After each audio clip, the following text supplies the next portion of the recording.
Waktu itu aku sempat nge-interview kandidat yang sambil rebahan. Jadi dia kayak begini terus. Kandidat dari kampus ternama, Oke. tapi belum punya pengalaman, Oke. versus kandidat kampus biasa aja tapi pengalamannya oke banget. Oh my god, it's hard.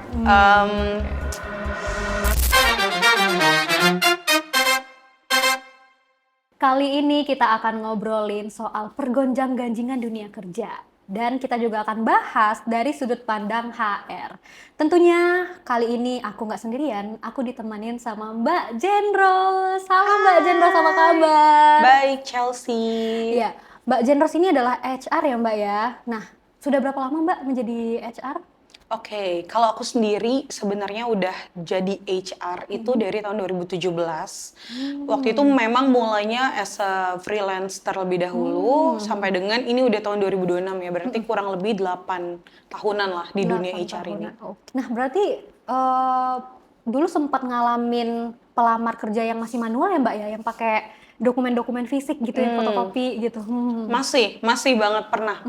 Mungkin lebih banyaknya itu ketika era COVID ya, sebelum COVID. Oh iya. Itu aku masih ngalamin kandidat datang bawa amplop, terus isinya CV, bahkan beberapa dokumen-dokumen yang cukup pribadi kayak KTP, NPWP dan lain sebagainya. Masih pernah ngalamin. Itu lebih gampang di era sekarang atau era yang zaman dulu sih Mbak sebenarnya? Yang pasti aku akan jawab lebih mudah sekarang sih. Ketika udah mulai masuk ke era digitalisasi, itu lebih mempermudah dari sisi kami sebagai HR maupun kandidat juga. Betul sekali. Nah, kalau misalnya kalau zaman sekarang kan udah ada LinkedIn, udah ada Jobstreet juga kan Mbak, ada Glints dan lain sebagainya. Berarti kalau zaman dulu itu dapat kandidat dari mana sih Mbak? Kalau sebenarnya sih job platform itu kan udah ada lama ya, sebelum era sudah lama COVID ya? pun juga ada gitu. Tapi kalau pertanyaannya di luar job platform kayak LinkedIn, Jobstreet dan lain sebagainya, ada banyak banget sumber sih. Bisa jadi dari referensi karyawan yang udah join di perusahaan, bisa jadi juga dari job fair, mungkin pernah denger ya ada job fair. Terus bisa jadi juga dari komunitas-komunitas. Jadi tergantung. Misalnya kita lagi cari talent-talent di dunia IT atau talent-talent di dunia kreatif, itu kita tinggal masuk aja ke komunitasnya mereka dan biasanya banyak banget sih talenta-talenta yang bagus di sana. Oke, tapi berarti zaman dulu lebih effort ya Mbak ya kalau untuk mencari kandidat ya, kalau bisa dibilang. Pada dasarnya effort sih. Mau zaman dulu atau zaman sekarang jadi HR, khususnya rekrutmen itu kita emang selalu effort. Ibaratnya agak mirip kayak sales gitu loh. Kita punya target, sama-sama punya target untuk mencapai fulfillment-nya. Jadi di era sekarang ini kan yang masuk kerja itu udah kebanyakan Gen Z nih Mbak. Oke. Nah, kalau dari merekrut Gen Z ini ada tantangannya sendiri nggak sih Mbak? Mungkin attitude-nya kah, manner atau gimana Mbak? Oke, I have heard a lot sebenarnya terkait dengan Gen Z ya. Yang mana sebenarnya tim aku mostly Gen Z sebenarnya. Kalau ditanya ada tantangannya dalam merekrut Gen Z atau enggak, aku rasa semua itu balik lagi ke generasinya masing-masing sih. Kalau aku lihat kan emang mungkin Gen Z secara exposure atau secara tumbuh kembangnya itu agak beda ya sama generasi sebelumnya gitu. Apa yang diajarkan mungkin Gen Z lebih banyak berkaitannya itu dengan mental health, terus juga terkait dengan akses informasi, mereka lebih mudah untuk di era sekarang tuh lebih mudah untuk mengakses informasi terkait dengan peluang kerja di berbagai tempat gitu. Jadi so far kalau ditanya tantangannya dalam rekrut Gen Z mungkin lebih ke ekspektasinya mereka aja sih. Gimana caranya kita perusahaan bisa menyesuaikan ekspektasinya mereka kayak work-life balance atau mungkin ekspektasi benefit atau yang lainnya, lebih ke situ. Nah, selama berpengalaman jadi HR nih Mbak, ada nggak pernah punya pengalaman unik sama kandidat waktu interview? Bisa diceritakan Mbak? Punya sih, tapi mungkin aku nggak akan cerita secara spesifik ya, karena aku harus jaga identitasnya dia juga. Aku pernah punya kandidat waktu itu, aku bisa sadar bahwa dia kurang proper. Karena ketika on cam itu dia ada di tempat yang bisa dibilang kurang cukup layak lah gitu. Berisik, terus juga berantakan di belakangnya, even dia nggak blur efek Oh iya, kameranya, terus bajunya juga kayak kurang proper gitu kurang ya. proper lah gitu. Kurang rapih gitu. Tapi ada yang lebih unik lagi. Mhm. Waktu itu aku sempat nge-interview kandidat yang sambil rebahan. Jadi dia kayak begini, terus laptopnya di sini, terus kayak jawabnya begini. Oh. Halo, ya Mbak. Interview online dan dia Iya, rebahan gitu, iya. kameranya on cam gitu. Iya. Wah, Itu kelihatan sih bagian bawahnya tuh kayak. So far sih itu ya. itu. Bersyukurnya belum pernah nih nemu yang lebih aneh dari itu. Aku juga pernah lihat tuh ada di seliweran juga di sosial media. Ada juga yang sambil main ini roller coaster. Lagi interview sambil Oh roller iya, aku coaster. tahu Iya, tuh. tahu kan? Iya, iya.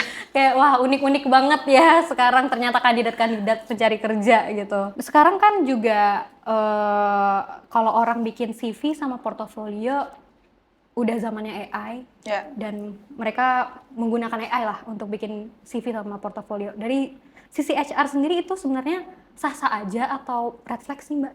Oke, kalau menurut aku sah-sah aja. Kenapa? Karena AI itu tools sebenarnya kan. Iya. Gimana caranya kita bisa menggunakan tools itu atau memaksimalkan tools itu dengan baik. Iya. As long as dia membutuhkan AI untuk merapikan kerangka CV-nya atau untuk merapikan struktur bahasanya, itu fine aja, nggak apa-apa. Tapi yang akan menjadi red flag ketika dia melebih-lebihkan atau dia tidak jujur atas informasi dirinya yang ada di CV. Ini nyambung sama pertanyaan aku selanjutnya. Oke. Jadi ada nggak pernah kedapatan kandidat yang bohong sama CV-nya? Oke. Waktu di CV dan di portofolionya oke banget, tapi giliran waktu interview ternyata zong gitu. Pernah nggak, Mbak? Pernah, pastinya pernah. Aku pernah, mungkin aku cerita 1-2 Ya. kejadian lah ya. Lebih ke melebih-lebihkan sih sebenarnya. Jadi contoh di dalam CV-nya dia mention dia mampu mengoperate tools tertentu gitu. Tapi ketika sampai dengan ada teknis case atau apa gitu, dia nggak bisa lakuin dan dia nggak bisa jawab. Dan yang kedua itu biasanya ada kandidat yang dia info bahwa dia misalnya udah pernah punya experience leading a big team. Misalnya kita lagi cari posisi level director nih atau VP atau head gitu ya. Dia mention bahwa dia sudah pernah punya experience leading a big team, let's say kayak 10 orang lebih, tapi ternyata tidak. Atau bahkan sama sekali dia nggak punya posisi dalam struktur yang mana dia memimpin tim. Itu pernah, dan itu ketahuannya adalah ketika kita interview. Nah, dalam HR sendiri, kita tuh punya teknik juga sebenarnya. Namanya itu Behavioral Event Interview, BEI.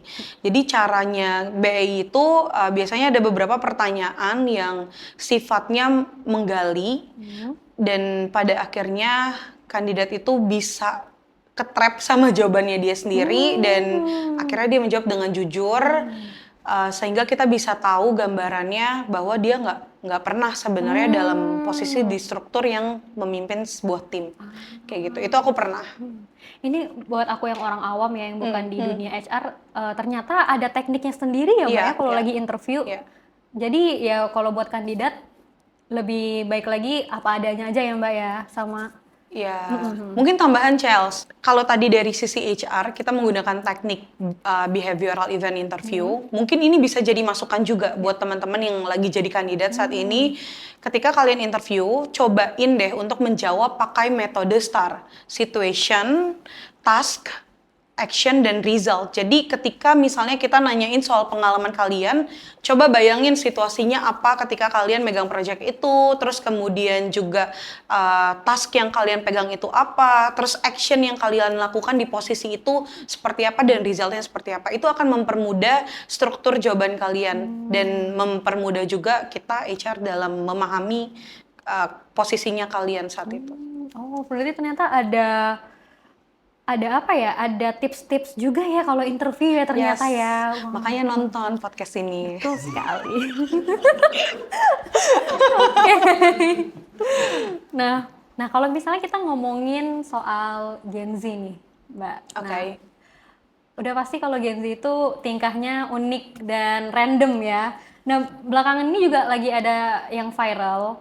Jadi kandidat Gen Z itu bawa orang tuanya waktu mau offering gaji. Oke. Kalau dari sisi HR itu gimana Mbak? Boleh atau sebenarnya jangan deh gitu? Hmm, itu Itu baru lumayan ya? lucu. Iya, itu Berita baru ya? berita baru dan rame banget. Dan bahkan katanya dari data sendiri ada 20% yang kayak gitu Mbak, kandidat. Oh wow. Mbak sendiri belum pernah mengalaminya ya? Eh, sejauh ini belum pernah. Belum, oh, oke. Belum pernah. Mungkin sejauh yang pernah aku alami ya, ketika aku bekerja di dunia HR adalah ketika kita melakukan hiring proses, either itu dari interview sampai dengan offering ya rata-rata mereka mungkin lebih ke, oh ya mau tanya dulu nih orang tua, Oh, iya. mau diskusi dulu sama orang tua. Mungkin lebih ke situ. Tapi ini kondisinya orang tuanya datang. Beneran datang. Oke. Waktu lagi offering gaji, orang tuanya beneran datang di situ. Oh, Cukup buat negosiasi gitu ya iya buat maksudnya ya. negosiasi gaji gitu. I see. Itu balik lagi sih Cel sebenarnya karena menurut aku dari sisi HR ya, kalau ngomongin dari sisi HR, kita itu meng-hire orang secara profesional dan yang kita hire itu kan gak sekeluarga ya. Iya, Tapi kan betul. yang kita hire adalah Si kandidatnya si itu. kandidatnya ini, Iya. yang kita hire tuh kamu. Ya berarti yang akan kita lihat adalah kemampuanmu dan offering dari interview sampai offering bahkan sampai dia bergabung pun itu masih ada masa penilaiannya Iya. kan. Nah, ketika offering dia membawa orang tua, kita dari sisi HR pasti melihat salah satu kemampuan dia dalam memahami situasi, dalam menganalisa situasi, bahkan sampai dengan memutuskan sebuah opsi atau keputusan yang akan memberikan dampak ke dirinya dia kan. Jadi kalau dari sisi offering dia melibatkan orang tuanya, itu agak sangat disayangkan aja karena pasti dari kita akan menilai seberapa mampu dia dalam making decision. Kayak gitu sih sebenarnya kan kita nggak nge-hire sekeluarga kan tadi. Iya bener. Paling Cukup unik sih, cukup iya, unik ya. banget Dan sih. bisa kepikiran gitu juga lucu ya kalau dipikir-pikir juga lucu kejadian yang kayak gitu. Dan betul juga kata Mbak Jen tadi kalau misalnya dari awal mulai interview sampai offering gaji sampai nanti udah masuk kerja juga masih ada masa penilaian lagi kan Ya, ya ya. Mbak. Dan mau posisi apapun pengambilan keputusan pasti ada Yes. di suatu job desk seseorang ya kan Mbak ya. Mungkin dia fresh graduate kali ya yang tadi kamu ceritain. Bisa jadi mungkin ya. Mungkin pertama kali I interview see. dan offering gaji mungkin ya. Nah, buat yang belum pernah interview jangan bawa orang tua ya lebih baik ya. Oke. Mungkin kalau kayak nemenin nganterin ke Oh, lobby itu nggak apa-apa, gitu nggak masalah. Cuman kalau terlibat langsung masuk ke ruangan Ya. bersama HR, diskusi soal gaji, ada orang tua, HR-nya juga mungkin bingung ya Mbak ya? Iya, Di situ bingung. bingung ya. Pasti bingung. Mungkin karena dia fresh graduate, deg-degan atau apa kali Iya, ya. Makanya mungkin dia bisa bawa orang tua. Tapi balik lagi kita pasti akan yang tadi aku jelaskan bahwa kita akan menilai dari sisi making decision Iya, dia. betul sekali. Oke, kita move ke pertanyaan selanjutnya. Nah, di beberapa perusahaan itu masih ada yang tahan-tahan ijazah gitu, Mbak. Nah, sebenarnya Oke. aku juga penasaran nih dari sisi apa ya namanya dari sisi orang awam gitu. Oke. Apa sih pertimbangannya dari HR gitu untuk menahan ijazah itu kenapa sih, Mbak? Oke. Sebenarnya kalau ngomonginnya HR terdahulu ya. Ini by the way bahasa dahulu itu aku baginya jadi era sebelum COVID aja kali ya. Iya, oke. Nanti kesannya kayak aku udah Udah lama banget gitu ya. iya, Oh, iya, oke. karena aku yakin masih banyak yang lebih senior juga kan dari aku. Nah, kalau misalnya terkait dengan penahanan ijazah, itu aku yakin beberapa perusahaan, di perusahaanku terdahulu sih sempet ya, waktu aku kerja di tahun 2019, itu sempat masih ada penahanan ijazah. Cuma penahanan ijazah ini hanya untuk beberapa posisi yang memang kita sudah invest. Invest itu dalam artian apa? Dalam artian posisi itu kita kasih training. Jadi kita bayarin dia training dan trainingnya itu ya pasti Ada biayanya ada ya. biayanya dan nggak murah. Iya. Dan juga posisi itu risiko operasionalnya tinggi. Jadi biar risiko operasional tinggi ini kan berarti kita nggak mau dia tiba-tiba kabur atau dia tiba-tiba resign atau sebagainya. Makanya kita melakukan penahanan ijazah. Tapi sebenarnya aku rasa di era sekarang udah nggak banyak ya. Iya, udah jarang terdengar sih Iya, ya. penahanan ijazah. Iya. Nih Mbak, green flag yang membuat HR nih tertarik sama kandidat gitu Mbak. Oke. Apa aja nih Mbak? Misalnya mungkin sekedar tanya-tanya interest sama company yang dia lamar, atau sekedar say thank you ke HR dan approach HR-nya kembali. Itu termasuk juga nggak sih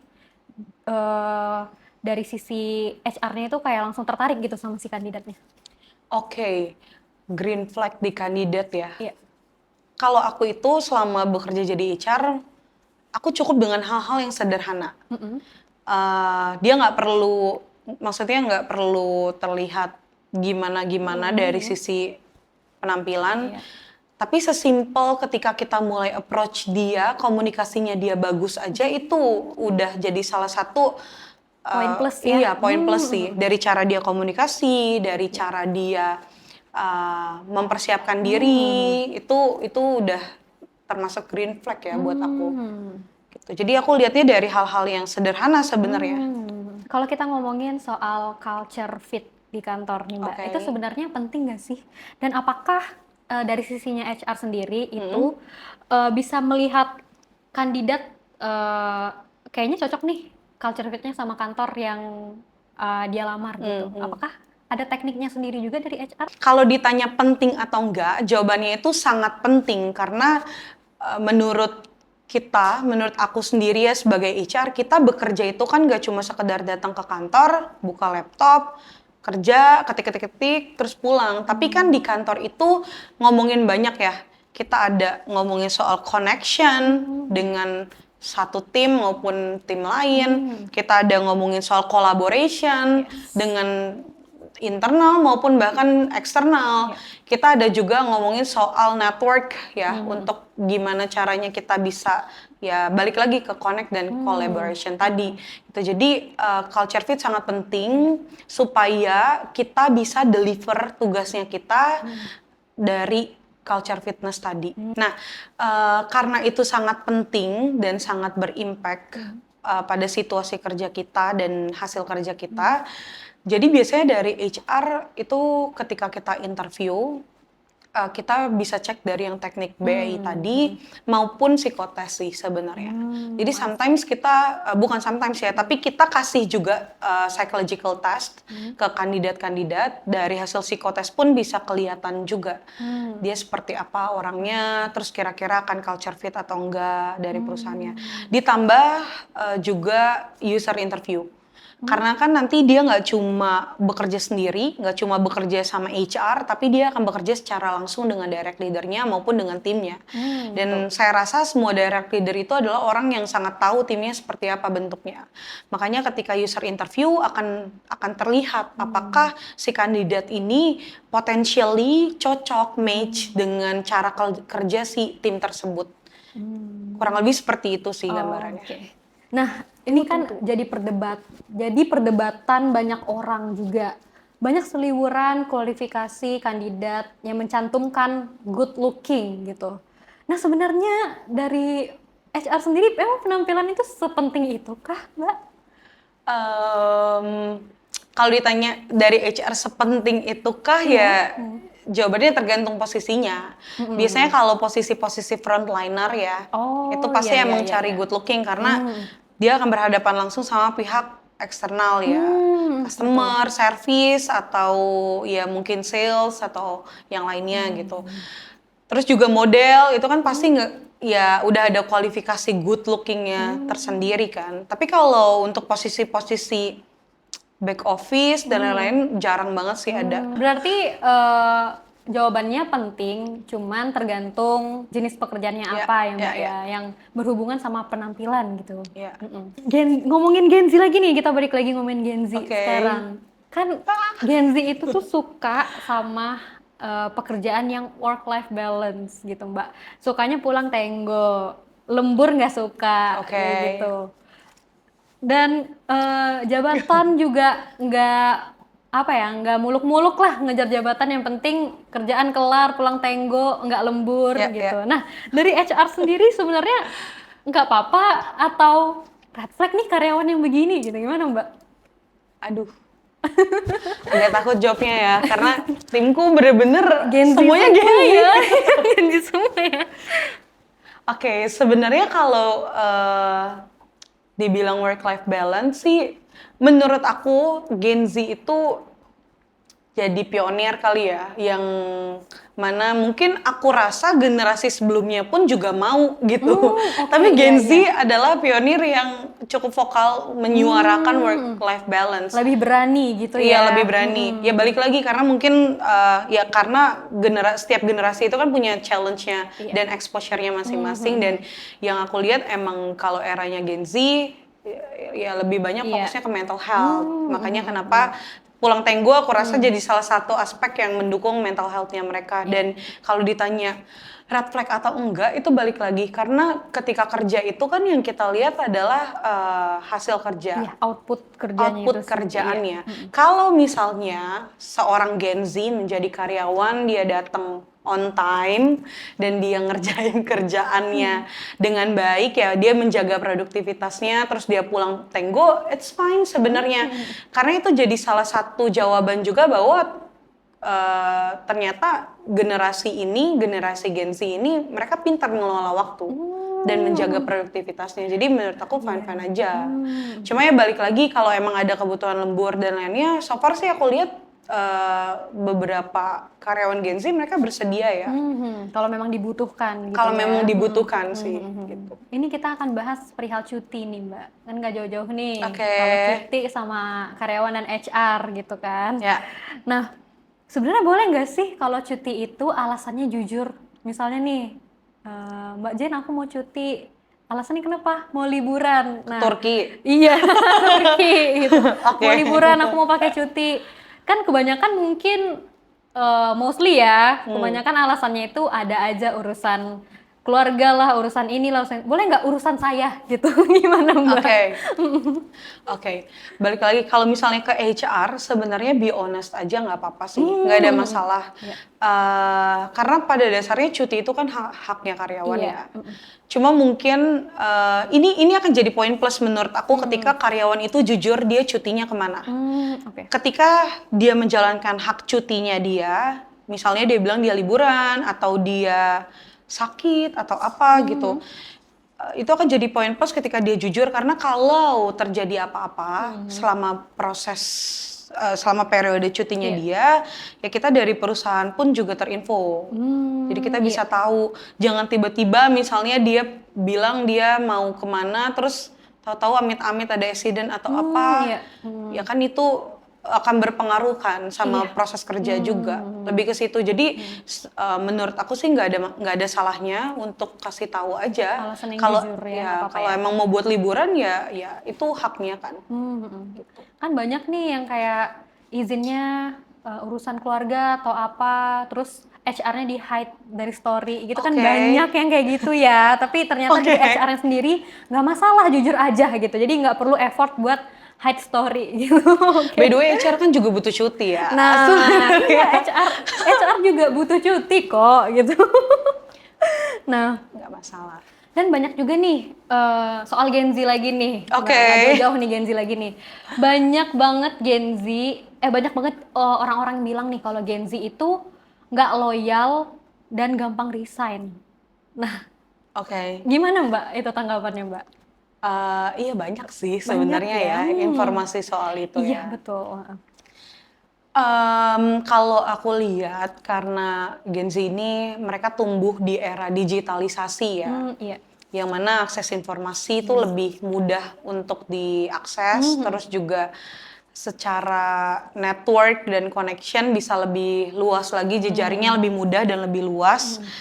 Makanya mereka punya comparing, mereka punya area untuk compare lebih besar daripada generasi sebelumnya. Kalau aku lihatnya seperti itu. Makanya kenapa mereka mungkin gampang resign, karena ada compare tadi. Jadi apa yang terjadi saat ini di perusahaannya dia nggak dapetin, terus dia coba cari di perusahaan lain dan mungkin bisa didapatkan di sana, makanya dia resign terus move. Iya. Lebih ke sana sih, karena mereka punya karena mereka punya akses informasi, jadi mereka bisa compare dan bisa jadi karena ada ekspektasi yang nggak terpenuhi sih. Yang balik lagi tadi Gen Z kan emang mereka lebih Vokal ya. dan mereka lebih berani juga meninggalkan sesuatu. Kalau Yes. di generasi sebelumnya mereka kayaknya lebih diajarin bertahan kan. Iya benar. Kayak gitu benar. sih. Sebelum kita ke segmen yang terakhir, aku mau ngajak Mbak Jane untuk Oke. main games dulu. Gamesnya adalah This or That.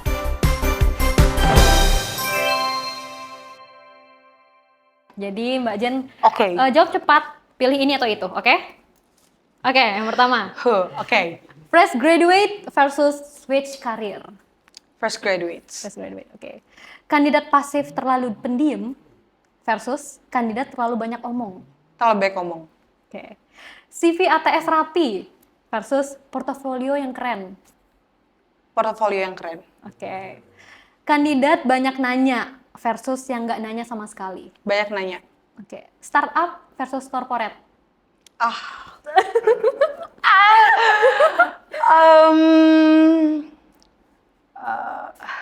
For my current age, corporate. Corporate, oke. Flexible working hour versus jam kerja tetap. Chels. Give me time. Oke. Flexible working hours. I Flexible love to work.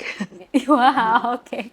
I love working. Kandidat dari kampus ternama Oke. tapi belum punya pengalaman Oke. versus kandidat kampus biasa aja tapi pengalamannya oke banget. Oh my god, it's hard. Ini harus dipilih ya? Iya dong, Oh harus my dipilih God. 1, 3, 2, 1. I choose experience. Experience. Yeah. Oke. Next, kandidat yang kualifikasinya bagus banget, oke banget pengalamannya, Oke. tapi kurang culture fit di Oke. kantor versus kandidat yang biasa aja pengalamannya tapi kayaknya culture fit untuk kantor. Ini masih kayaknya. Kan kandidat.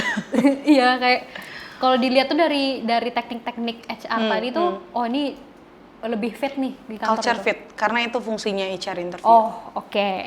Nice. Punya personal branding kuat versus low profile. Personal branding. Personal branding. Datang selalu tepat waktu tapi performanya biasa aja atau telat mulu tapi luar biasa kerjanya. Telat mulu, tapi luar biasa performance ya. Oke.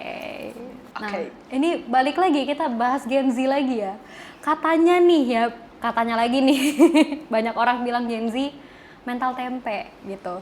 Ditegur atasan dikit resign, dikasih challenge dikit resign. Nah itu kalau dari pengalamannya Mbak Jen gimana Mbak? Bener nggak sih? Apakah Gen Z ini perlu ada training soal improvement skill dan mental kah gitu Mbak? Oke. Kalau aku pribadi ya, sebenarnya aku kurang setuju sama statement yang tadi. Iya. Karena menurut aku ini balik lagi setiap generasi itu mereka aku yakin setiap generasi itu pasti ada yang tangguh, ada yang enggak. Iya. Jadi aku rasa nggak serta-merta semua Gen Z itu mudah resign. Aku rasa ada generasi juga yang sama seperti itu gitu. Kalau misalnya ngomongin tadi ya, dikritik sedikit resign, dikasih feedback resign. Aku yakin ada generasi juga yang dikasih kritik, dia merasa kritik itu adalah serangan pribadi, terus dia resign. Iya. Aku yakin ada yang seperti itu, makanya aku kurang setuju dengan statement tadi karena kalau mungkin kita pas sekolah ya, pas kita sekolah, kita kuliah, itu kan kita diekspektasikan untuk bisa mengejar nilai. Tapi kalau di dunia kerja, itu kan kita kejar target kerja ya. Ada KPI-nya Iya, ya. dan ketika kita ngejar target kerja itu kan nggak mungkin tidak ada yang namanya feedback atau revisi. Jadi menurut aku balik lagi, ketika seorang Gen Z, dia bisa menerima feedback dan dia bisa growth, ada growth-nya dari feedback itu akan jauh lebih long lasting dibandingkan dibandingkan kita nggak menerima feedback. Jadi statement tadi aku rasa setiap generasi itu pasti ada 1-2 orang atau bahkan lebih yang memiliki sikap seperti itu. Jadi nggak bisa kita samaratakan bahwa Gen Z itu mental tempe. Gitu. Jadi balik lagi ke sikap kerjanya dari masing-masing orang aja, masing-masing pribadi. Terus kalau pertanyaannya adalah apakah Gen Z membutuhkan improvement skill atau tidak?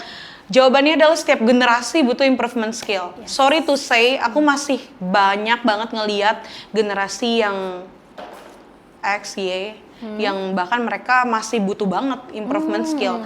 Komunikasinya masih kurang baik, ketika dikasih feedback atau ketika lagi dalam suatu diskusi dan ada argumentasi di dalamnya, dia merasa itu adalah serangan pribadi, padahal sebenarnya tujuan target kita diskusi kan untuk perusahaan ya, dan bisa tiba-tiba pergi atau bisa tiba-tiba malah menyerang balik atau apa. Jadi menurut aku setiap generasi butuh untuk adanya improvement skill tadi, dari sisi soft skill, technical skill, atau bahkan ya mental. Mungkin mental kan karena sangat pribadi ya, balik lagi kalau emang dia butuh penanganan ya itu bisa dilakukan juga. Oke, kita move ke pertanyaan selanjutnya. Oke. Pernah nggak selama Mbak Jen jadi HR menghadapi sama karyawan yang problematik gitu Mbak? Dan tindakan HR sendiri itu apa gitu terhadap karyawan yang problematik? Cara penanganannya sebenarnya kalau karyawan yang tadi aku jelaskan, biasanya kita akan direct approach. Kebetulan aku tipikal HR yang direct approach. Jadi aku lebih suka untuk datengin, aku ajak one on one discussion. Terus di one on one discussion itu kan karena kita cuma berdua ya, maksudnya aku dengan karyawan. Disitulah nanti kita akan menggali sebenarnya apa sih yang terjadi. Biasanya kan problematik itu karena ada laporan juga kan, dari timnya, atasannya, atau bahkan stakeholder lainnya gitu kan. Nah ya aku akan coba untuk meng-cross check apakah betul dia seperti itu, apakah dia punya obstacle atau dia punya hal-hal ekspektasi yang nggak sesuai makanya dia bersikap seperti itu dan lainnya. Makanya ya kita adakan sesi one on one, atau bahkan kalau sudah keterlaluan ya quote unquote, kita akan lakukan sesi coaching untuk bisa melatih dia memperbaiki sikap kerjanya. Seperti itu sih. Oh berarti ada runtutannya sendiri ya Mbak ya kalau dalam menghadapi karyawan yang problematik tersebut gitu. Berarti nggak langsung kayak ada cut gitu, enggak ya? Ada, ini yang aku mau bilang Chels. Kita HR itu hadir sebagai fungsi yang bukan untuk menjudge segala sesuatu. Memang keputusan dari kami. Yang mana keputusan itu jangan lupa bahwa harus adil. Makanya kenapa ketika kita menemukan case, kita menemukan hal yang kurang relevan atau kurang baik untuk perusahaan pun, kita tidak serta-merta. Kita pasti akan melakukan sesi dulu one on one. Kita akan menggali terlebih dahulu. Itu balik lagi, kecuali kriminal ya, itu beda kasus ya. Kalau problematiknya dia melakukan kriminalitas atau bahkan pencurian yang merugikan perusahaan secara besar-besaran, itu kayak gitu. Ya itu beda lagi. Itu ada, tetap ada runutannya, cuma mungkin itu beda ya sama tadi yang one on one coaching dan lain sebagainya. Nah, kita akan relax sedikit ya, kita akan bahas tentang yang ringan-ringan dulu nih. Nah, kan banyak nih di kantor-kantor atau di perusahaan yang cinlok Mbak nih di kantor gitu ya. Kalau dari HR sendiri nih ngelihatnya nggak apa-apa nggak sih kalau misalnya sama-sama rekan kerja di kantor itu punya hubungan asmara gitu Mbak? Menurut aku sah-sah aja untuk cinlok gitu ya. Karena ya balik lagi kan percintaan nggak ada yang tahu ya. Jodoh kan diaturnya sama yang di atas, bukan HR. Iya bener juga. Iya itu sah-sah aja. Oh nggak masalah ya? Nggak masalah selama mereka profesional aja.